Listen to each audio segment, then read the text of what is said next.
Welcome to our deep dive, where we're going to be turning obstacles upside down. Oh, we like that. We're diving into The Obstacle is the Way, which is Yes. full of these stories and philosophical insights about how people have not just dealt with obstacles, but used them Yay.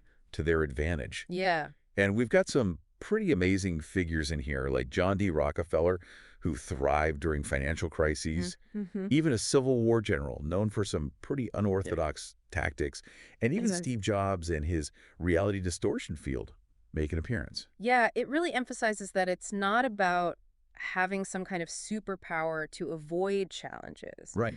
but a way of thinking and acting that allows you to use them to grow. Exactly, and that's what we're going to be exploring. Absolutely. We're going to give you a whole new perspective on obstacles and a toolkit for how to turn them Love it. into opportunity. Yeah. So our first stop is The Power of Perception. Okay. The book opens with John D. Rockefeller. Okay. And so picture this, the panic of 1857. Huge. The biggest market crash in history Yeah. at that point.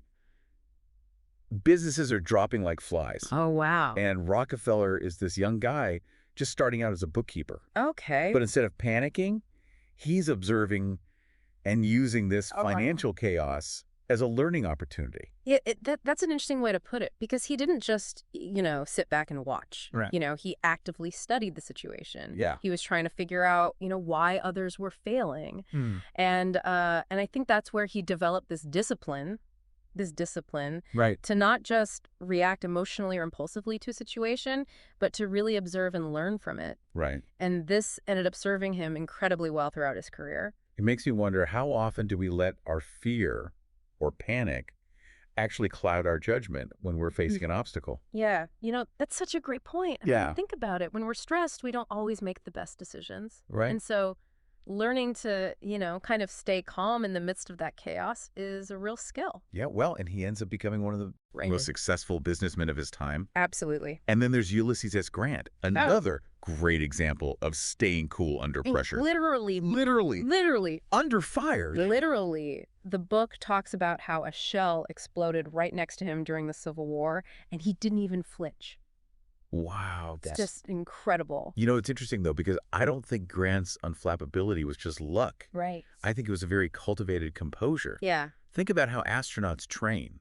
Yeah. They simulate every possible disaster so that when they're up in space and something goes wrong, they don't panic. Right. They stay cool. They can focus on solving the problem.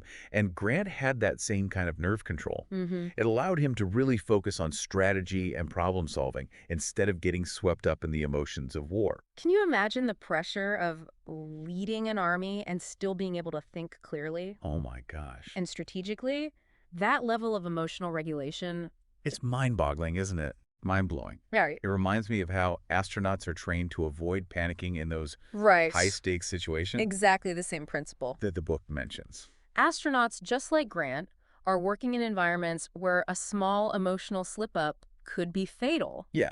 So they really have to master the art of managing their emotions. Right. Not letting emotions manage them. It's like not suppressing emotions, Right. but understanding how to To filter them, to channel them effectively. funnel them effectively. Yeah. The Stoics, ancient philosophers, Yeah.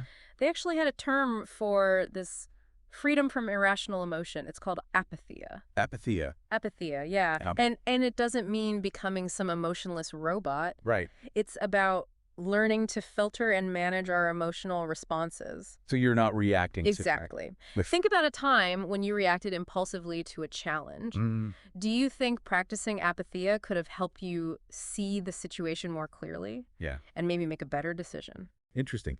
And then the book goes on to talk about Miyamoto Musashi, Oh, cool. who's a legendary samurai swordsman, and his concept of the observing eye. I like that. I like that phrase. So Musashi really believed in the power of objectivity, Okay. which is basically the ability to separate what actually happened from our subjective interpretations. Oh, yeah. So the observing eye sees things clearly without those distortions of, fear or prejudice. And this clarity leads to much more effective decision-making. Yeah, it's like taking off a pair of blurry glasses I love that analogy. and finally being able to see the world Yes. in sharp focus. Exactly. The book also shares this story about Pericles, Okay. the Athenian general, Mm-hmm. who calmed his panicked sailors during a solar eclipse, Oh, wow. simply by shifting their perspective. He helped them to understand that it didn't matter Hmm. what was causing the darkness. It was still just darkness. That's a really great example because it shows that we can't always control external events, but we have a choice in how we interpret them. It goes back to that. Exactly. Reframing. It's all about reframing. Yeah, so our perception of obstacles is just as important, if not more important, than the obstacles themselves. Absolutely. That's a powerful takeaway. You know, and these stories, they really show how a disciplined, objective, and adaptable perspective can turn Yeah. seemingly insurmountable obstacles into opportunities for growth and learning. And even success. And even success. Yeah, So this shift in perception can be a real game changer. for sure. But how do we apply this in our everyday lives? Well, that brings us to part 2 Okay. of our deep dive, where we're going to explore specific strategies and tools Right. for turning those obstacles into opportunities. I'm excited to dive in. Me too. So we've seen how much our perception shapes how we experience things. Absolutely. So in part 2, let's get into some more practical ways to use obstacles to our advantage. That's good. All right, so the book talks about General Eisenhower during World War II. And how the Allies initially saw the German blitzkrieg as this unstoppable force. Right, it was a terrifying tactic designed to overwhelm the enemy. It was all about speed and just this Mhm. overwhelming force. Concentration of force. But Eisenhower, with his strategic mind, actually recognized a hidden opportunity within this seemingly unstoppable force. So he saw the Germans' aggressive approach as their potential weakness. Yeah, I never thought of it that way. It's a fascinating perspective shift, isn't it? It is. Because the very things that made the Blitzkrieg so formidable, the speed, the concentration, Right. also made it vulnerable. Yeah. If the Allies could withstand that initial onslaught, they could exploit those overextended positions. And that's exactly what they did. They turned what seemed like a sure defeat into a decisive victory. It's incredible how they basically outsmarted the Germans at their own game. It all comes back to perception, doesn't it? It Yeah. reminds me of how we talked about managing our emotions earlier. When we face a challenge, do we let fear paralyze us, or do we look for the opportunity within that obstacle? That is the question, isn't it? Yeah. And speaking of turning the tables, the book also talks about persistent action, Oh, yeah. using Ulysses S. Grant's relentless siege of Vicksburg as a prime example. Grant was absolutely determined to capture Vicksburg. He spent months trying different approaches. Right. He faced setbacks, criticism, but he never gave up. He kept adapting, kept pushing forward, Wow. and eventually he achieved a breakthrough. And that unwavering dedication to action, that's a common thread we see Yeah. among those who overcome great obstacles. That's like that famous Thomas Edison quote, "Genius is 1% inspiration and 99% perspiration." Exactly. It wasn't brilliance alone that led to the light bulb. It was that tireless experimentation, that refusal to quit. So both Grant and Edison, they embody this mindset that sees obstacles not as roadblocks, but as challenges Yes. to be overcome through consistent effort. It's a powerful shift in perspective. Think about your own goals and aspirations. Mm. Have you ever given up on something because it seemed too difficult? Oh, yeah. What if you adopted a similar mindset to Grant or Mhm. Edison, Mm. where setbacks are just part of the process? That is powerful. It's Yeah. not about avoiding failure, but seeing it as a learning opportunity. I like that. And that leads me to another concept from the book, Silicon Valley's minimum viable product model.